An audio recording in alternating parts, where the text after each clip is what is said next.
Hoje vamos continuar nossa meditação em Filipenses. Continuar para alguns, iniciar para outros. A família do pastor acho que não estava presente no capítulo 1. Hoje nós não vamos estudar o capítulo 2 inteiro, apenas uma parte dele, apenas o início dele. Porém, vamos falar de um assunto bem... acredito que todos os assuntos dentro da palavra de Deus é importante, mas para o estudo da igreja, vejo que é um assunto bem importante, que é a unidade da igreja, né? Comunhão dos irmãos. Mas antes vamos fazer uma breve recapitular, né? O primeiro capítulo e aquilo que Paulo vinha falando àqueles irmãos. Nós vimos que em Atos 16 é onde relata, né, Paulo ali em Filipe, aos irmãos, bem provavelmente o início da igreja, né? Aqueles que não sabem, estudiosos falam que essa igreja foi a primeira estabelecida ali na Europa. Nós lembramos do evento ali que aconteceu, né, que levou Paulo à prisão, que foi ele tirar aquele espírito imundo de adivinhações daquela menina, e aquela menina rendia lucro, né, a alguns ali naquela cidade. Então eles acabaram levando as autoridades ali, e Paulo foi açoitado antes de ser jogado na prisão. E ali também, logo em seguida, acontece a conversão do carcereiro também, né? E bem provavelmente teve também, né, Lídia ali aprendendo e se batizando, ela e sua casa. Então, bem provavelmente esses foram os primeiros irmãos ali, né, com essa igreja. Paulo escreve essa carta aos Filipenses quando ele estava preso em Roma, e nós podemos tirar alguns ensinamentos aqui no capítulo 1, né, que é Paulo orando por aqueles irmãos e vice-versa, aqueles irmãos orando também por Paulo, demonstrando ali um apoio, né? O próprio Paulo ele fala isso. Mais para frente vamos ver que esses irmãos ajudavam financeiramente também. E aqui no versículo 5, Paulo até fala que ele dá graça pela cooperação daqueles irmãos no Evangelho, né? Desde o primeiro dia até agora. Então nós vemos também a constância daqueles irmãos ali no apoio à obra. Nós vemos Paulo orando com alegria no coração. Foi outra coisa que abordamos também.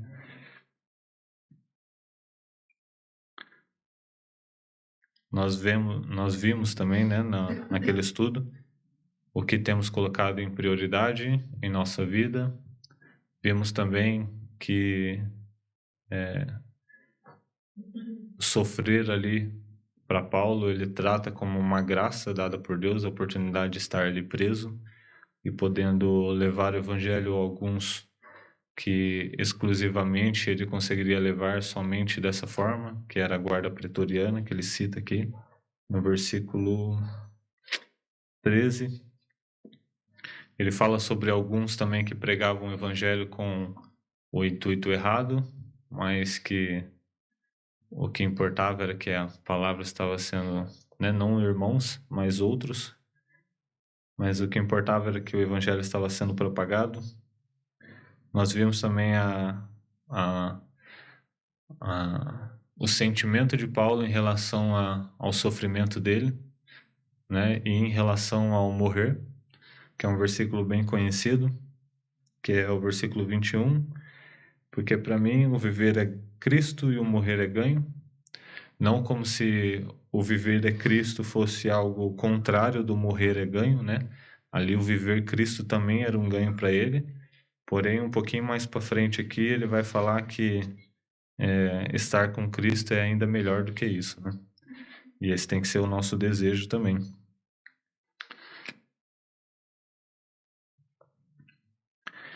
Nós vimos também aqui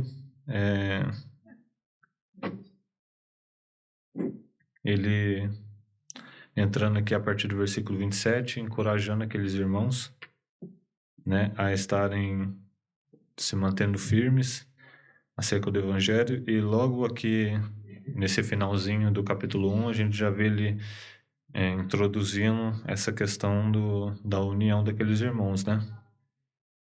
No final do versículo 27, ele fala: combatendo juntamente com o mesmo ânimo pela fé no Evangelho. Então ele já começa aqui a tratar, né, acerca daqueles irmãos terem o mesmo ânimo, né, ter um mesmo desejo acerca do Evangelho de Cristo, da obra. E nós entramos no capítulo 2, que ele vai realmente falar sobre isso. Nós vamos meditar do versículo 1 ao versículo 11, tá? Nós vamos ver aqui que Paulo ele começa logo no versículo 1, fazendo algo que é comum em algumas cartas dele, que é colocando uma condição, né? Paulo a gente percebe até no próximo livro, que um pouquinho mais para frente, em Colossenses, ele faz a mesma condição, que é: portanto, se há algum conforto em Cristo, nós vemos que lá em Colossenses ele fala: portanto, se já ressuscitastes com Cristo. Ele coloca sempre essa condição para nos fazer pensar que fomos remidos e justificados por Cristo, nós temos que realmente cumprir a palavra, né, que está aqui. E ele coloca essa condição para colocar realmente a nós pensarmos em como é importante viver uma vida, uma vez que nós declaramos fé em Jesus Cristo, viver uma vida cumprindo a sua palavra. Então ele faz essa condição. Acredito que como igreja aqui, nós temos que pensar nisso, isso tem que ter um peso a nós, que se declaramos a fé em Cristo, temos que cumprir a palavra dele, né? Em outro versículo fala que aquele que ama a Deus é aquele que cumpre a sua palavra, né? Então temos que ficar bem atentos a isso. Nós vemos, irmãos, que Paulo ele trata em questão a comunhão, né, da igreja, e eles estavam em um tempo totalmente diferente do nosso, onde tinham certos costumes, tinha questão cultural que era muito mais forte naquela época, né, variava de cidade para cidade às vezes. Nós temos exemplos dos samaritanos mesmo, dos próprios nazarenos, e eles tinham assim meio que uma rivalidade entre uma cidade e outra. Alguns de algumas cidades eram desprezados simplesmente por ter nascido naquela cidade. E uma vez que a igreja é estabelecida e Deus não faz acepção de pessoas e começou ali a trabalhar no coração de pessoas diferentes, trabalhando no mesmo corpo, isso seria um problema, né? Você deixar de lado realmente tudo aquilo que você viveu na sua vida para estar servindo a Cristo junto com outros irmãos que você foi ensinado a ter uma certa rivalidade. Nós estudamos lá em Efésios e vimos também Paulo se preocupando acerca de servos e senhores, né, que bem provavelmente estariam ali servindo no mesmo corpo. E esse era realmente acredito eu, que era um problema, né, na igreja. Muitas vezes muitos aqui nasceram já na igreja, né, tendo famílias cristãs, mas aqueles que vêm de fora e vivem toda uma vida vivendo, sendo ensinado e praticando uma certa atitude, quando ele é salvo e participa ali de um mesmo corpo que uma pessoa que era seu rival, pode ser algo difícil para ele, né?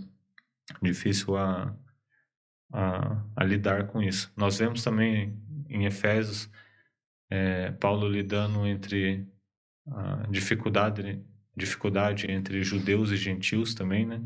Que é exatamente o que vamos ver aqui também. Então, bem provavelmente, naquela época, bem provavelmente não, é provável que naquela época era muito mais difícil do que agora, uma vez que nós estamos aqui e por mais que alguns aí tenham uma rivalidade, São José, Jacareí, São Paulo, é algo que é insignificante perto do que ela era naquela época, né?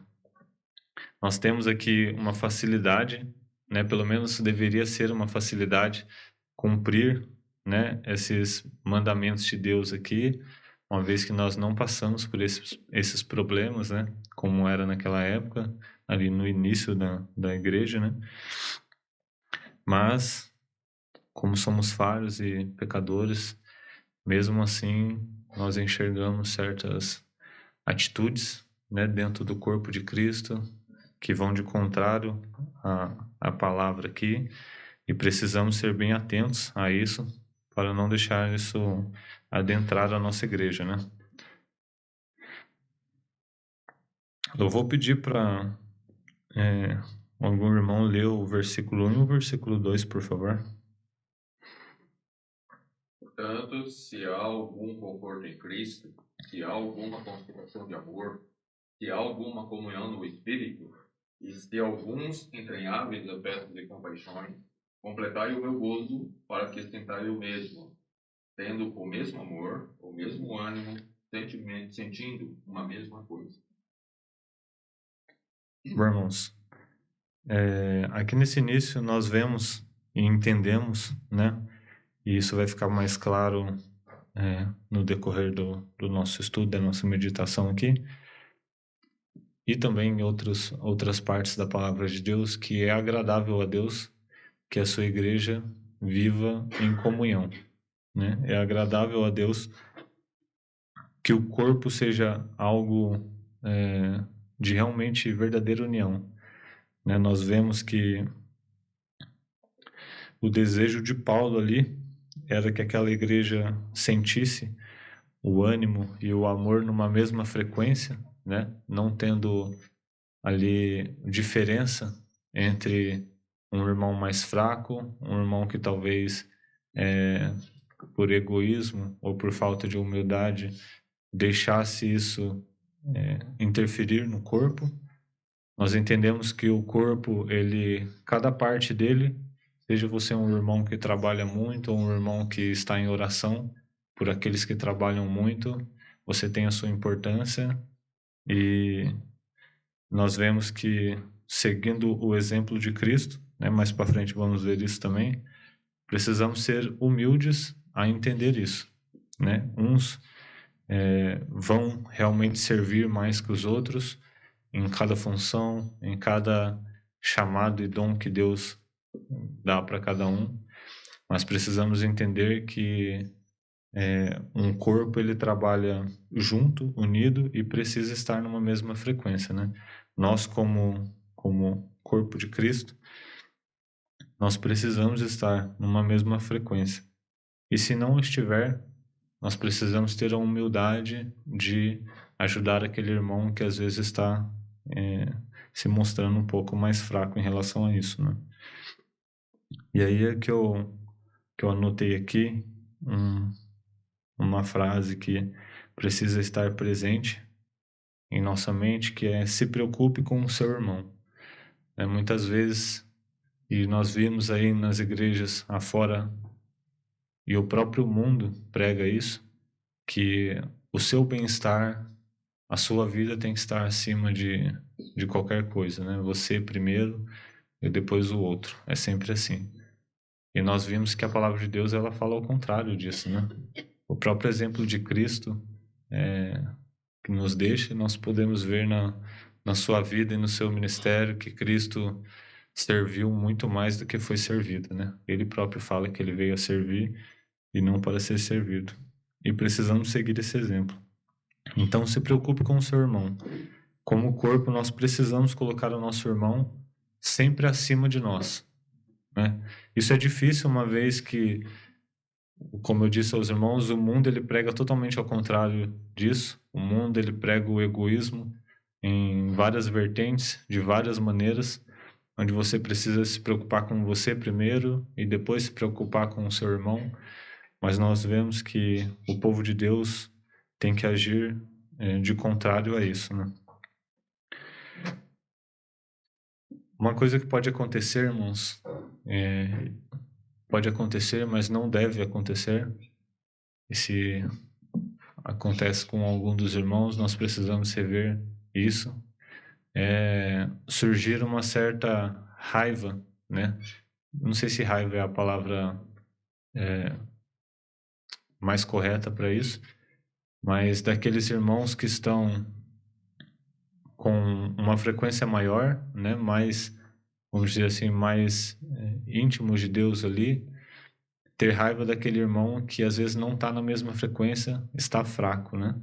Muitas vezes isso já aconteceu comigo também, e falou muito comigo essa passagem, porque até então eu não tinha pensado dessa forma, e quando eu li, Deus me fez lembrar de situações onde eu agi dessa forma, que é quando você está um pouco mais em intimidade com Deus, e talvez isso mostre que você não está com tanta intimidade, né, por pensar dessa forma, e você vai compartilhar algo com algum irmão, ou chamar algum irmão para fazer alguma obra da igreja, e aquele irmão não está no mesmo ânimo que você, às vezes não está forte igual você está, e acaba recusando aquilo, ou tratando de qualquer jeito, né? E você acaba ficando com raiva daquele irmão por isso, né? Você olha e fala, nossa, eu estou aqui tentando fazer algo, estou servindo a Deus, e aquele irmão está desprezando isso. Isso acaba criando um sentimento de, às vezes, desprezo por aquele irmão, sendo que deveria ser ao contrário, né? Nós precisamos ter a humildade de enxergar aquele irmão fraco e realmente ajudá-lo a estar numa mesma frequência, né? E ao contrário também pode acontecer. O irmão fraco olhar aquele irmão que está trabalhando ali, e ao invés de pedir ajuda para estar numa mesma frequência que aquele irmão, ele acaba sentindo a inveja daquele irmão, né? Gostaria de estar no mesmo estado que o irmão, né? Servindo a Deus mais com a sua vida, porém ele acaba tendo um sentimento de inveja daquele irmão, ao invés de ter a humildade de pedir ajuda à igreja. Nós precisamos enxergar, irmãos, aqui e entender que o corpo de Cristo não é uma instituição, não é uma empresa onde estamos concorrendo um com os outros para ver quem agrada mais a Deus, mas nós estamos aqui com um propósito, que é levar a palavra de Deus àqueles que ainda não conhecem a Deus.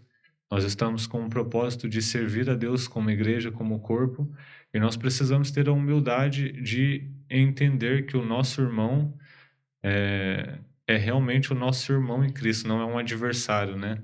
Nós precisamos ter o entendimento de que o irmão estar fraco, o meu irmão em Cristo estar fraco, é algo que deve me incomodar, porque aquele irmão está participando do mesmo corpo, com o mesmo objetivo, e aqui Paulo ele nos exorta, né, a estarmos nessa mesma frequência de amor, a estarmos com o mesmo ânimo, como corpo realmente unidos. E aí, como devemos agir? O egoísmo, ele não pode ter lugar na igreja, né? Na igreja de Deus. E nós não devemos fazer isso, né? Uma vez que nós enxergamos e entendemos que nós temos que ajudar aquele irmão, isso não pode acarretar em vanglória a nós mesmos. E é exatamente o que o versículo 3 fala. Ele fala, nada façais por contenda ou por vanglória.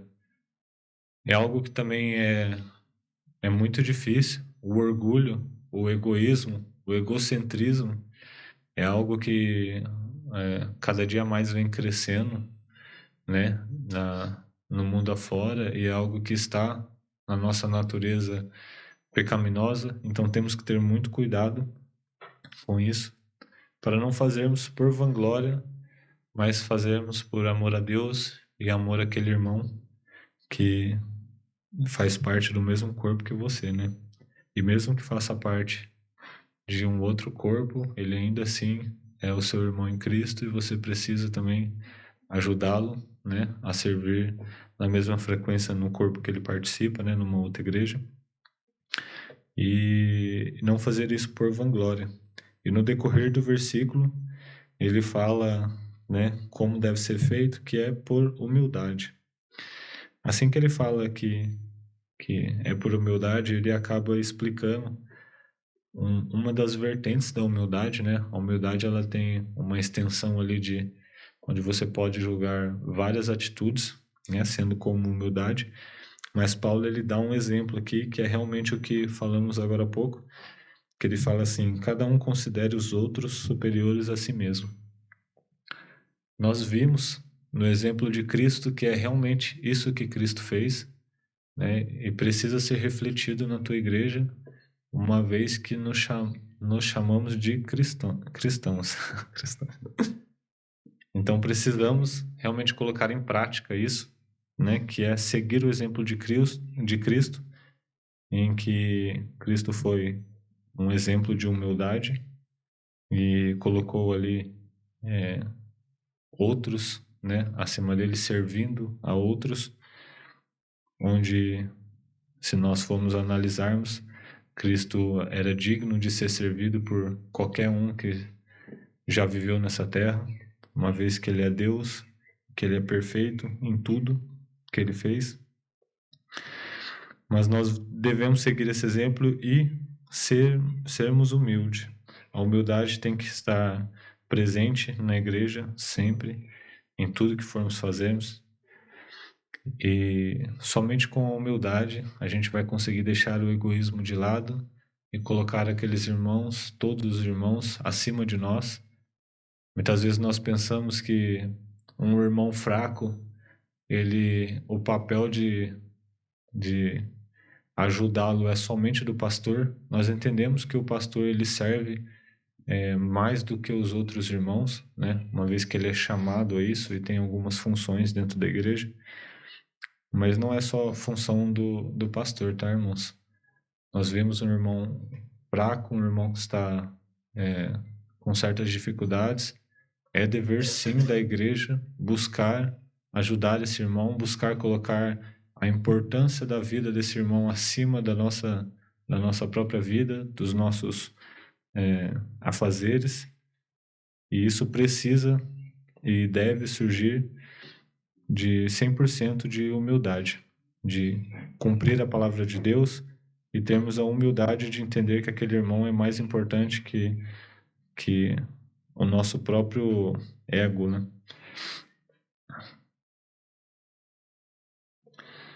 No versículo 4, irmão, ele vai reforçar um pouco isso, né? Ele acaba reforçando. Vou pedir para algum irmão ler o versículo 4 também. Não atente cada um para o que é propriamente seu, mas cada qual também para o que é dos outros. Ele acaba reforçando aquilo que está escrito ali no final do versículo 3. E uma coisa que é muito séria, irmãos, e precisamos entender, é que o não cumprimento disso, quando nós colocamos o egoísmo acima daqueles irmãos e acima da palavra de Deus, é o mesmo que colocar o nosso egoísmo acima de Deus. Por quê? Porque o não servir a Deus, o não cumprir a palavra de Deus pelo egoísmo, você está dando mais importância ao seu bem-estar e ao que aquilo vai te beneficiar do que realmente cumprir o que tem que ser feito e cumprir a palavra de Deus. Então, uma vez que você não cumpre isso que Deus está nos colocando aqui como um ensinamento e uma ordenança, nós estamos colocando o nosso bem-estar e o nosso ego acima de Deus, né? E isso é muito sério. Aqui ele fala sobre não atente cada um para o que é propriamente seu, mas cada qual também para o que é dos outros, né?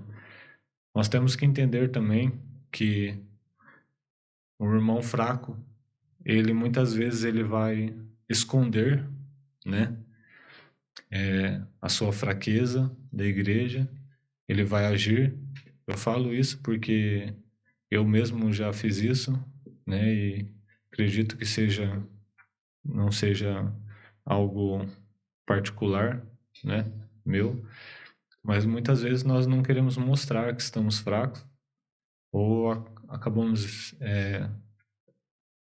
nos acostumando a uma certa religiosidade de fazer sempre o mesmo, vir aqui cantar, e muitas vezes não estamos fazendo isso com os corações totalmente sinceros. E nós precisamos entender, irmãos, que nós só fortificamos esse sentimento naquele irmão fraco de não deixar claro ao corpo e à igreja que ele está passando por uma certa necessidade, que ele necessita de ajuda, uma vez que a igreja não demonstra que ela está pronta a ajudar aquele irmão, né? Se temos uma igreja onde todos estão cumprindo isso daqui, estão prontos a ser humildes e ajudar aquele irmão, fica muito mais fácil daquele irmão confiar ali que Deus vai agir através da igreja para ajudar ele, que até nesse irmão mesmo surgir a humildade de falar à igreja que ele está fraco, né? O irmão não está presente, mas não querendo trazer vanglórias ao irmão, mas eu enxergo muito isso no Bruno, né, que ele não está presente aqui, mas nós vimos em alguns casos o Bruno realmente se abrindo, né, e dizendo que está passando por necessidades, e é um sentimento que tem que existir em nós também, né, e fica muito mais fácil existir esse sentimento, uma vez que todos estão prontos a ajudar, e isso é notável, né? Quando a igreja ela está pronta a ajudar aquele irmão que está fraco e pronto a cumprir essa palavra, e todos colocarmos uns aos outros como superiores a nós mesmos, isso fica muito mais fácil, né? Fica muito mais fácil de se lidar, né? De realmente resolver. No versículo 5, irmãos, ele vai realmente falar em relação ao que deve ser o nosso pilar principal, né? O nosso exemplo principal. E ele fala assim: de sorte que haja em vós o mesmo sentimento que houve também em Cristo Jesus. E aí ele vai descrever, né, toda essa obra de Cristo. Mas antes disso, eu queria ler com os irmãos, pedir para alguém ler, na verdade, Mateus 11, 29. Quem encontrar aí pode ler, por favor. Mas sobre nós, nenhum, depender de mim, sou mais no mesmo coração. Eu encontrarei esse ponto para o Nós vemos, na verdade, né, nem precisaria de Cristo declarar que ele era humilde de coração, porque no que temos relatado aqui do seu ministério e da maneira que Cristo agia, era notável a sua humildade, né? E a própria obra de Cristo, onde deixou a sua glória para se fazer homem, estar aqui para cumprir um propósito do Pai e poder justificar, né, a nossa culpa ali na cruz, nós já podemos enxergar esse exemplo de humildade, né? Mas o próprio Cristo, ele fala, né? Ele declara que ele era humilde. E com toda certeza, nós podemos confiar nisso de olhos fechados. Eu peço também para os irmãos que algum irmão leia Marcos 10:45.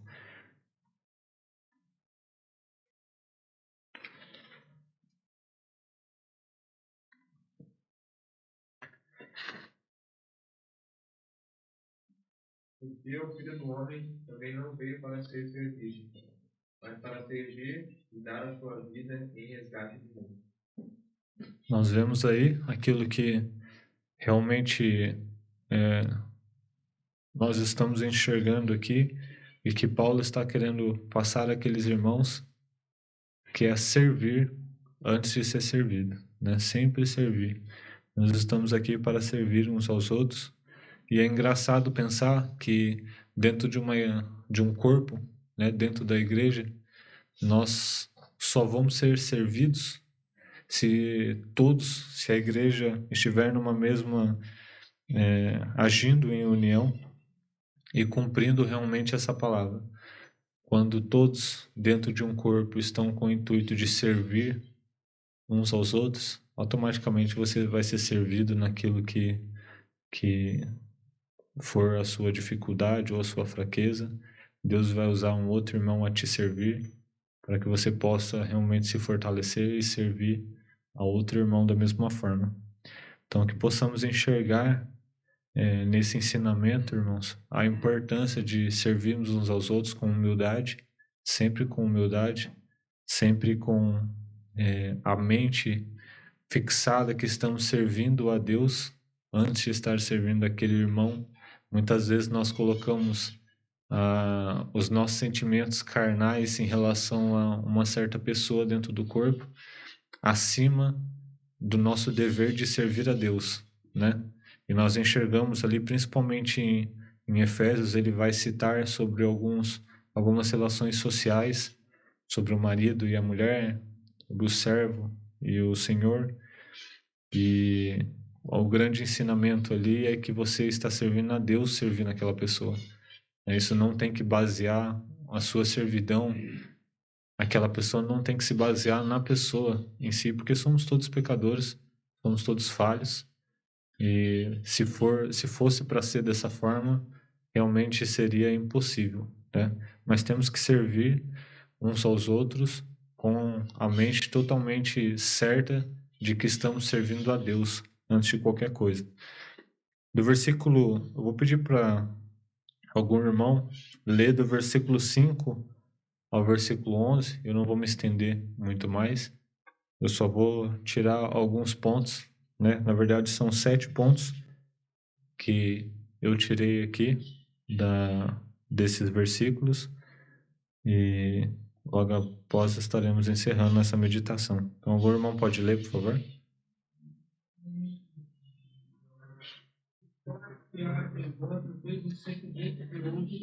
Também Cristo Jesus, que sendo em forma de Deus, não teve por usurpação ser igual a Deus, mas esvaziou-se a si mesmo, tomando a forma de servo, fazendo-se semelhante aos homens, e achado na forma de homem.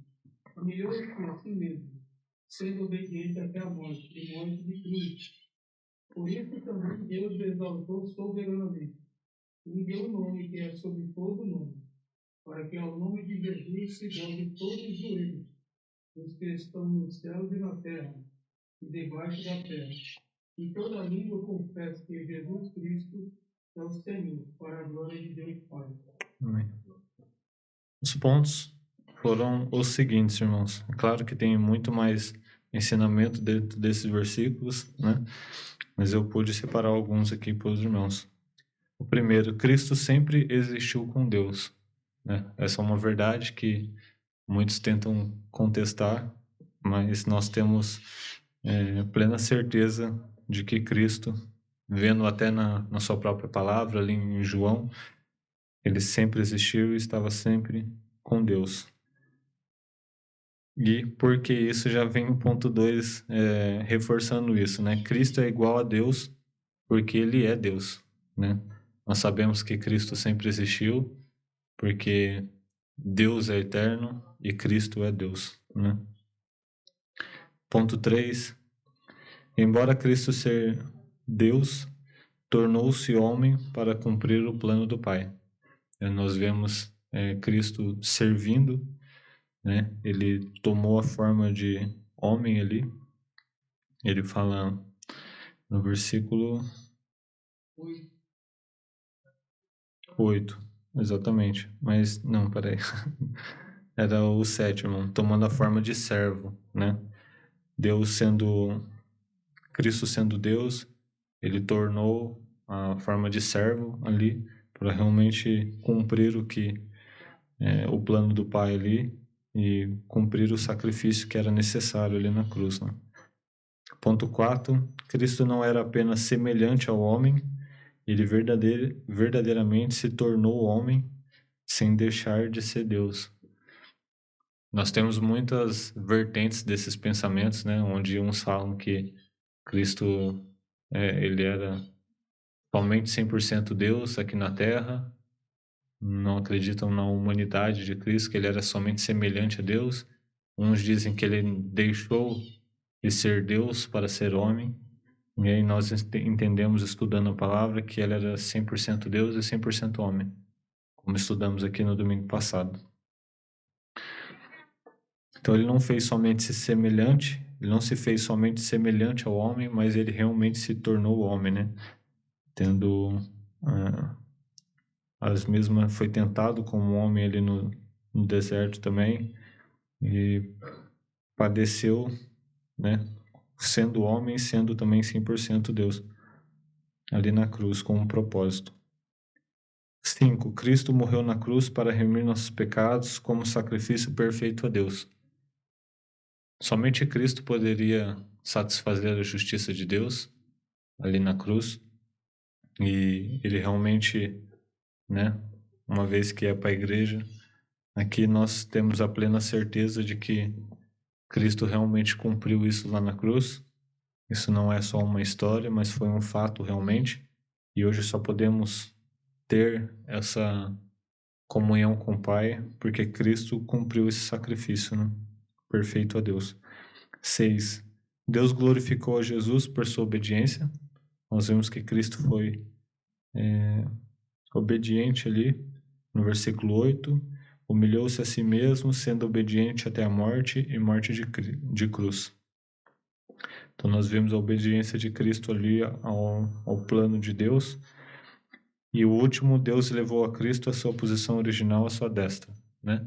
Cristo deixou tudo a sua glória para cumprir, mas assim que foi cumprido, Deus o restaurou a sua posição, né,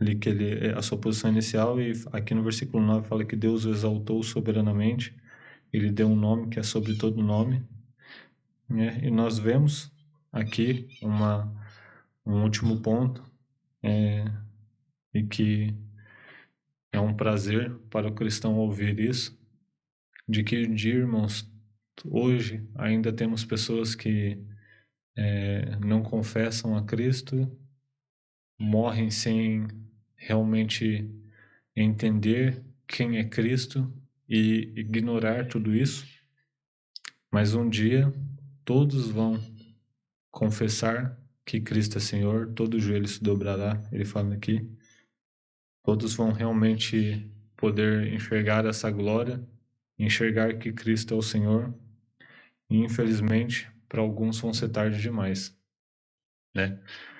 Então que possamos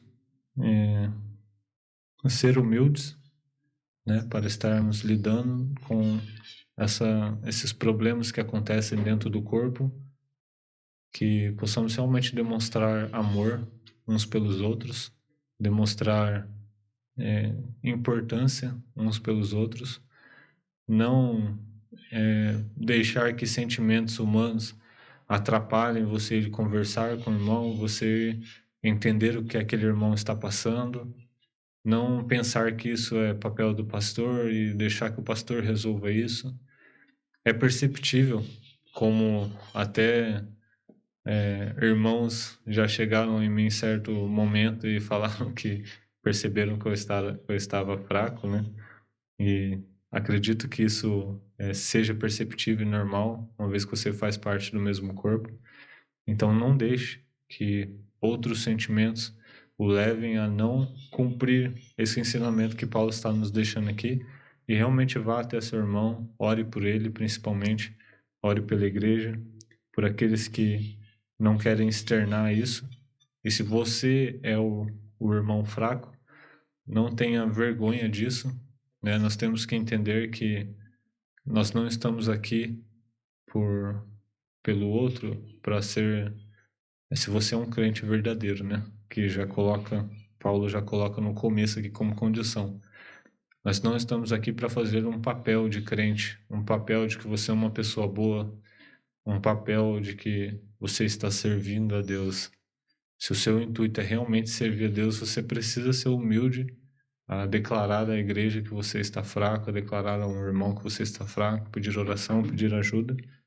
E esse sentimento realmente esteja em nossos corações e que possamos nos alegrar, irmãos, de realmente saber que temos aqui uma família, né? Irmãos em Cristo que podem nos ajudar em diversas formas, até mesmo com oração, e que possamos usufruir disso, né? Que é algo que tem se perdido aí nessa igreja.